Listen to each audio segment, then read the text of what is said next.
नमस्कार, अब बारी आती है आइरेडा की, इसके देखते हैं क्यूट रिजल्ट्स। रिटेलर्स का चहेता स्टॉक है, जिसने जितना बाय किया आईपीओ में जिसने बाय किया वो 5 गुना अभी बैठा हुआ है। रिजल्ट आना देखना भी ज़रूरी है क्योंकि रिन्यूएबल एनर्जी की स्टोरी भी ये बता रहा है और शॉर्ट टर्म लोन्स भी दिखा रहा है।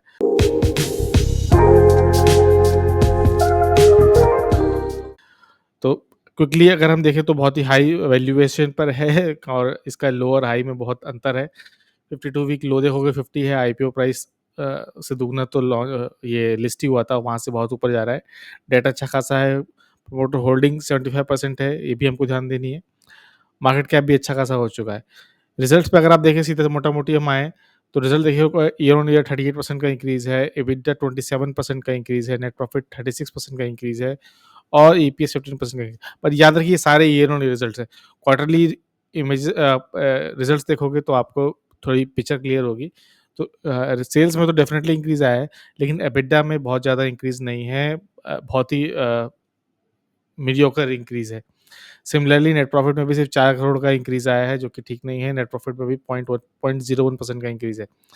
अब अगर आप इसके क्वार्टर रिजल्ट्स में जाओगे और अगर आप सीधा इसके एक्सपेंसेस देखोगे तो पिछली बार 51 थे, 56, 99 सीधा बढ़ के 131 करोड़ आ गए हैं, तो इसके एक्सपेंसेस डेफिनिटली बढ़ चुके हैं। नेट प्रॉफिट बिफोर टैक्स भी देखोगे तो उतना नहीं है, लेकिन उसके बाद इनको कुछ छूट मिल रही है जिसकी वजह से नेट प्रॉफिट भी बढ़ रहा है।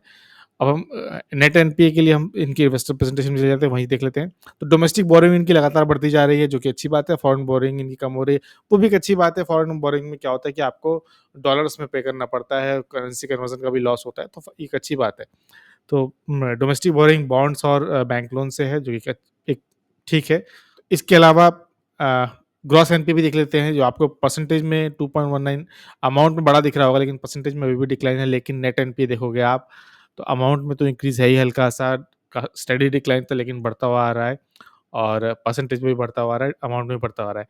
मार्केट को शायद ये अच्छा ना लगे, नेट एनपीए और जो बेसिकली जो फाइनेंसिंग एजेंसी होती है, उनका बढ़ता हुआ एनपीए चाहे छोटा-सा भी क्यों ना बढ़ रहा हो, मार्केट उसको पसंद नहीं करता है। तो ये बात भी याद रखिएगा कि हाइली वैल्यूड है, तो इस बात का भी हम ध्यान रखेंगे।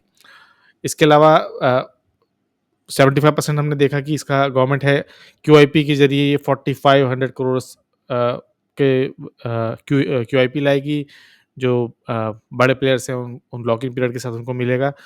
इसका भी अप्रूवल मिल चुका है। इसके अलावा आप देखोगे तो एक और इनकी अनाउंसमेंट है, जहाँ इन्होंने एक नई सब्सिडियरी अनाउंस की है, जो रिटेल बिज़नेस को फ़ोकस करेगी। जैसे पीएम कुसुम योजना में जो भी आता है, रूफटॉप सोलर, अदर बी2सी यानी बिज़नेस कंज्यूमर सेगमेंट्स में जहाँ रिन्यूएबल एनर्जी के प्रोडक्ट्स हैं, चाहे वो एनर्जी स्टोरेज हो, बैटरीज़ हो, ग्रीन टेक्नोलॉजीज़ हो, उन पर भी फ़ोकस करेगी। तो अब बी2बी से लेके बी2सी तक है और पीएम कुसुम योजना या तो काफ़ी इंडिया में पूरी फैली हुई है। सूर्योदय योजना का भी इसको फ़ायदा मिलेगा ही मिलेगा। चलते हैं चार्ट पे हम देखेंगे तो बहुत लंबा चार्ट तो नहीं है। लास्ट टाइम मैंने एक लाइन ड्रॉ की थी, जो हम देखा था कि इस पॉइंट पे कई बार इसको रेजिस्टेंस मिल रहा था। फाइनली इसको ब्रेकआउट हुआ यहाँ पे वॉल्यूम के साथ। देखिए ब्रेकआउट तो हुआ ही हुआ, बट यहाँ वॉल्यूम भी थी।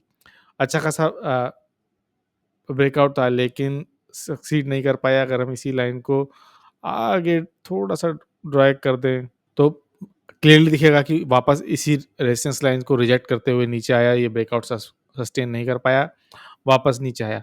अब अपने लॉन्ग टर्म सपोर्ट के पास आ रहा है। इसी ट्रेंड लाइन पे इसने कई बार सपोर्ट लिया है और ये फिलहाल 200 EMA के ऊपर है, 100 EMA के भी ऊपर है और 50 EMA के भी ऊपर। लेकिन ऊपर बढ़नी सबसे बड़ी एक डोजी, जो कि एक पॉजिटिव साइन नहीं है। अगर आपको चाहिए तो आप एक ट्रेंड लाइन ऐसे भी ड्रॉ कर सकते हो, तो भी देखोगे कि ऊपर तो ज़रूर गया है, लेकिन कन्फर्मेशन कैंडल यहाँ पे भी हमको देखने को नहीं मिली है। ये जो हॉरिजॉन्टल कैंडल है, हॉरिजॉन्टल जो सपोर्ट लाइन है, इसकी भी वैल्यूएशन है यहीं। अगर आप इसको सपोर्ट मान रहे हो, देखिए यहाँ रेजिस्टेंस था, इसको ब्रीच किया, वापस आके इसका सपोर्ट लिया। तो सपोर्ट पर हमको क्लियरली एक रेड कैंडल, उसके बाद एक ग्रीन कैंडल दिख रही है, जो कि बुलिश एंगल्फिंग कैंडल है। यह भी रिवर्सल का साइन है। हो सकता है कि यहाँ से ऊपर जाए और एक्चुअली ऊपर गया भी है, पर देखिए सस्टेन होता है कि नहीं होता है। तो कुछ एनालिस्ट के जो एस्टिमेट्स थे, उनके एस्टिमेट्स को बीट नहीं कर पाया था, उससे लोअर नंबर थे, हल्का सा एनपीए बढ़ रहा है, तो एक नेगेटिव ज़रूर हो सकता है। लेकिन याद रखिए 215 के पास सभी सपोर्ट है, 210 के पास भी सपोर्ट है। अगर आप नीचे से 20-30 के लेवल पे बैठे हो, आईपीओ के लेवल पे बैठे हो, तो कोई चिंता की बात ही नहीं है। अगर आपको बाय करना हो, तो कहीं स्टेबल हो जाए, किसी एक पॉइंट पर स्टेबल हो जाए, लंबा क्योंकि देखिए किसी भी पॉइंट पर ना ये स्टेबल नहीं हो रहा है, अभी भी देखिए लोअर लो, लोअर हाई बन रहा है। जहाँ आपको कहीं स्टेबल होता हुआ मिले वहाँ आप प्लेस करना। मैं कहाँ प्लेस करूँगा? मैं फिलहाल इसको प्लेस नहीं करूँगा। मैं वेट करूँगा इसके पॉजिटिव मोमेंट आने का। रेपो रेट्स भी कट हो रहे हैं, यूएस में तो फेड रेट्स कट हो गए हैं। रेप इंडिया आरबीआई ने अपना स्टांस चेंज कर लिया, आगे चल के हमको भी कट देखने को मिलेंगे। तो इनका जो लोन का जो मार्जिन है वो भी ठीक होगा और उनको सस्ते लोन भी मिलेंगे, और अगर सस्ते लोन मार्केट में मिल रहे हैं तो पब्लिक ज़्यादा सोलर इक्विपमेंट और परचेज़ करेगी और ज़्यादा रिन्यूएबल एनर्जी की तरफ भी जाएगी, क्योंकि डिस्पेंसेबल इनकम जो है बढ़ी होगी।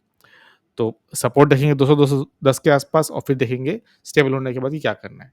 एनालिसिस अच्छी लगी हो तो लाइक, शेयर एंड सब्सक्राइब।